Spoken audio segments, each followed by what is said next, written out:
Bonjour. Alors, vous avez un souci sur un exercice qui nous parle de suite parfois définie par récurrence et parfois définie de façon explicite. Alors, ça va être intéressant, ça va me permettre de revenir sur cette notion de suite. Si vous regardez à gauche, j'ai écrit 5, 7, 9, 12, 13. Est-ce que j'ai écrit une suite? Non. J'ai écrit une liste. J'ai écrit une liste de nombres.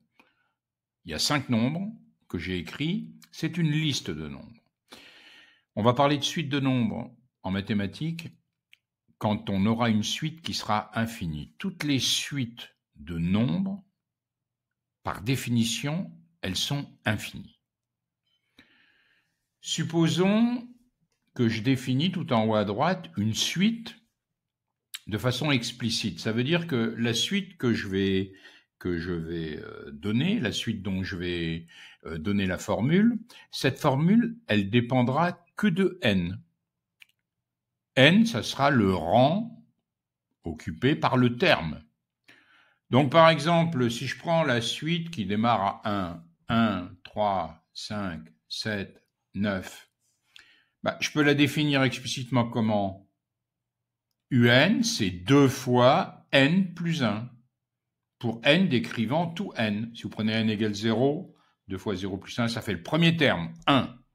Souvent en mathématiques, le premier terme, on décide de l'appeler U0 si évidemment la suite s'appelle U, V0 si la suite s'appelle V, mais parfois rien ne vous empêche d'appeler le premier terme par U1 ou V1. Mais enfin, souvent c'est U0 ou V0. Alors ensuite, le deuxième terme pour n égale 1, pas de problème, 2 fois 1 plus 1, ça me fait bien 3, etc.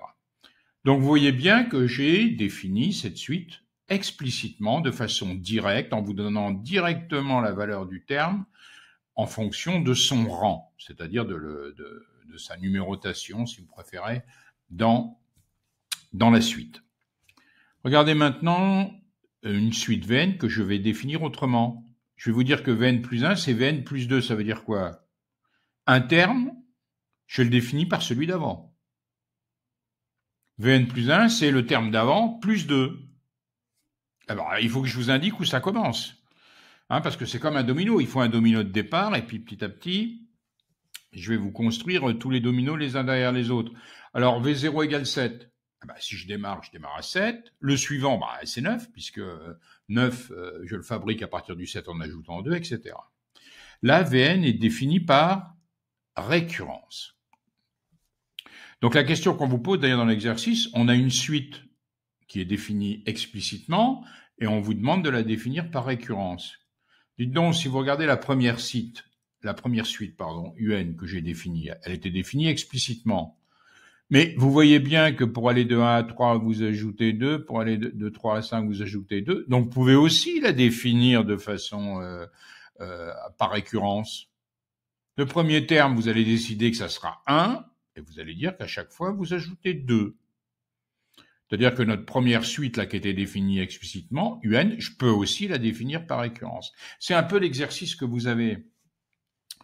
Donc, si je prends donc UN égale 3n plus 1, en bas à droite, regardez, avec n appartenant à n, donc ça, c'est la suite qui vous est donnée. Elle est définie comment? Explicitement.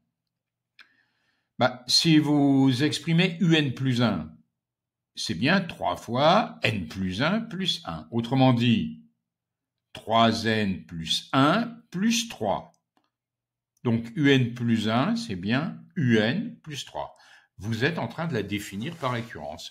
Le terme d'après, c'est le terme d'avant plus 3. Alors, le problème, c'est qu'il faut que vous démarriez, que vous donniez le premier terme, évidemment. Alors, le premier terme, quand elle était définie explicitement, c'était pour n égale 0, évidemment. Donc, le premier terme, c'est 1. Donc, quand vous la définissez, vous allez dire UN plus 1 égale UN plus 3 et U0 égale 1. Vous avez défini la suite par récurrence. L'autre exercice, on vous donne une suite, ce coup-ci qui est définie par récurrence. C'est à vous d'essayer de trouver si vous avez le moyen de la définir explicitement. Alors, on vous dit V0 égale 0,3, c'est le premier terme. Vn plus 1 égale 8 Vn. Ça veut dire quoi? Ça veut dire que le terme d'après, c'est le terme d'avant multiplié par 8. Alors regardez, j'ai essayé à gauche, là, en bas à gauche. Je démarre à 0,3. Je multiplie par 8. c'est le deuxième terme. Je multiplie par 8 pour avoir le troisième terme. Je multiplie par 8 c'est-à-dire, je multiplie par 8 puissance 1, 8 puissance 2. Mais le 0,3 de départ, alors, comment je peux l'avoir? Le 0,3 de départ, c'est 0,3 fois 8 puissance 0. Donc, ça y est, on a trouvé, en fonction de n, à exprimer la suite. Ça va être ce 0,3 fois 8 puissance n. Donc, quand ça démarre, ça fait 0,3 fois 8 puissance 0, 0,3 fois 8 puissance 1, 0,3 fois 8, etc. Vous l'avez défini explicitement. Bon, je profite de cette réponse pour évoquer deux petites choses dont vous entendrez parler si ce n'est pas déjà le cas. Suite arithmétique, suite géométrique. Regardez ce que c'est qu'une suite arithmétique. Ça s'appelle arithmétique parce qu'en fait, ça fait appel à des manipulations avec des nombres. Ici, j'ai une suite, je démarre à 2, je vais à 5, je vais à 8, je vais à 11, j'irai après à 14, à 17, etc. Vous voyez bien que je passe d'un terme à l'autre en ajoutant à chaque fois 3. C'est ce qu'on appelle la raison de la suite arithmétique. Donc ici, ma suite, si je veux la définir par récurrence, un plus 1 égale un plus 3, bah ouais, le terme d'avant plus 3, et je démarre à 2. Voilà ce qu'on appelle une suite arithmétique, c'est-à-dire vous passez d'un terme au suivant en ajoutant un nombre. Ça peut être un nombre négatif aussi. Alors évidemment, cette suite arithmétique, je peux la définir de façon explicite. Regardez à gauche, un, c'est 2 plus 3n. Bah oui, 2 plus 3 fois 0, ça fait bien 2, le premier terme. 2 plus 3 fois 1, etc. Toujours pareil, on peut les définir de deux façons. La suite géométrique. Pourquoi géométrique? Vous allez me dire qu'on va manipuler aussi des nombres, mais ça fait appel à des multiplications, des proportions, et ça, on le rencontre souvent en géométrie, c'est pour ça qu'on l'appelle suite géométrique. Regardez la suite. Je passe de 3 à 6, à 12, à 24. Donc, je passe d'un terme au suivant en multipliant par 2. C'est la raison de la suite géométrique.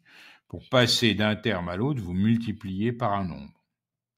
Vous pouvez la définir par récurrence. Là, dans mon exemple, un plus 1, c'est un fois 2, le terme d'avant fois 2. Évidemment, là, j'ai démarré à u0 égale 3. C'est le premier terme de ma suite. Alors là, comme tout à l'heure, vous pouvez très bien la définir explicitement. Là, ça me donnerait quoi? Un, à chaque fois, c'est 3 fois 2, le premier. Ensuite, 3 fois 2 fois 2, j'ai 12. 3 fois 2 fois 2 fois 2, etc.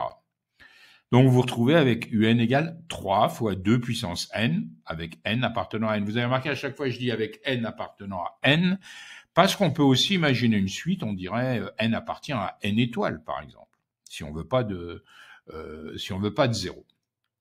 Enfin, juste une dernière remarque, vous avez vu qu'au milieu, en rouge, j'ai commencé à écrire tous les nombres entiers positifs, tous les entiers naturels avec lesquels vous travaillez depuis l'école primaire. Finalement, vous pouvez considérer que c'est une suite comment?